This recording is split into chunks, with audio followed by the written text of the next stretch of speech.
تفتكر لو انا مسكت في ايدي ريشه وكوره بولينج في الايد التانية وقررت اسيبهم يقعوا للارض، انهي فيهم هيوصل للارض اسرع؟ قبل ما ترد، هي يمكن تكون مش الاجابه اللي جت في بالك، لانك لو سالت عالم فيزياء السؤال ده اجابته هتكون مختلفه تماما. جاليليو من 400 سنه تقريبا قرر يتحدى الفكره البديهيه عند الناس ويقول ان الوزن ملوش علاقه بالسرعه، مش علشان ده تقيل وقع اسرع. اي حد لو سالته السؤال ده، الريشه ولا كره البولينج، الخفيف ولا التقيل، انهي اللي هيقع اسرع، اجابته هتكون بديهيه، التقيل. انا مجرب ده وشفت ده وحصل معايا في كذا حاجه، واكيد ده بيحصل عشان الجاذبيه الارضيه بتشد اي حاجه ليها، وعلشان ده تقيل فبيتشد اسرع. بس خليني اقول لك ان الجاذبيه الارضيه بتشد كل الاجسام ناحيتها بنفس القوه مهما كان وزنها او حجمها. السر يا صديقي موجود في الهواء نفسه. انت شايف الهواء حواليك فاضي جدا، بس الهواء فيه جزيئات صغيره جدا زي كرات صغيره عايمه في الجو. تخيل لو انت جسمك كبير وقوي وبتتحرك بسرعه في وسط ناس زحمه، تعرف تعدي وتزق ده وتوصل اسرع. لكن تخيل لو واحد جسمه ضعيف وماشي بالراحه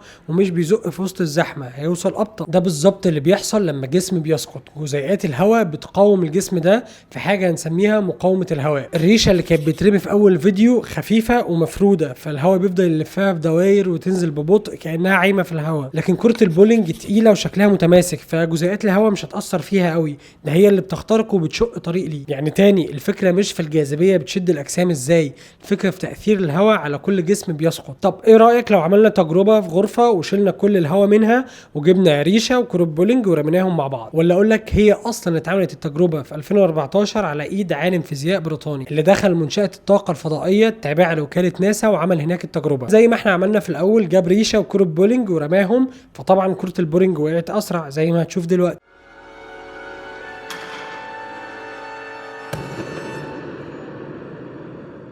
بس لما فرغ الأوضة من الهواء وعاد التجربة من تاني، الريشة وكرة البولينج هيقعوا مع بعض في وقت واحد. تعال نبص.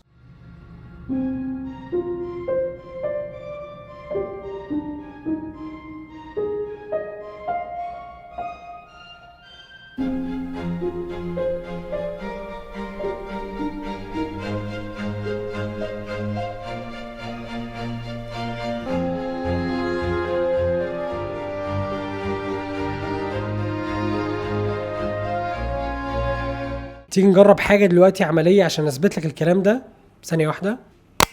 بص، لو انا معايا ورقتين وماسكهم جنب بعض كده، الورقتين مفرودين عاملين زي الريشه، فلو رميتهم كده هيقعوا مع بعض في وقت واحد. لكن لو كرمشت ورقه كده وخليتها زي كره البولينج ما بقتش مفروده ورميتها، هما نفس الورقتين، الورقه المفروده والورقه اللي اتكرمشت، ورفعت ايديا ورميت الاثنين، تانية وقعت. الورقه لما كانت مفروده كانت زي الريشه، كان الهواء بيجيبها يمين وشمال وبتلف لحد ما بتقع. لكن لما كرمشنا الورقه بقت تقيله واخترقت جزيئات الهواء وشقت طريقها للارض. السر مش في الجاذبيه، في الهواء. في النهايه في حاجات كتير حوالينا تبان منطقيه واحنا بنشوفها لحد ما العلم بيجي يقول ثانيه واحده نجرب ونقيس عشان نفهم ونقدر نستوعب ونمنطق الموضوع. يعني لو مهتم تفهم العلم بطريقه مختلفه، ممكن تعمل لايك وفولو وشير، لان دايما في حاجه ورا كل حاجه انت شايفها.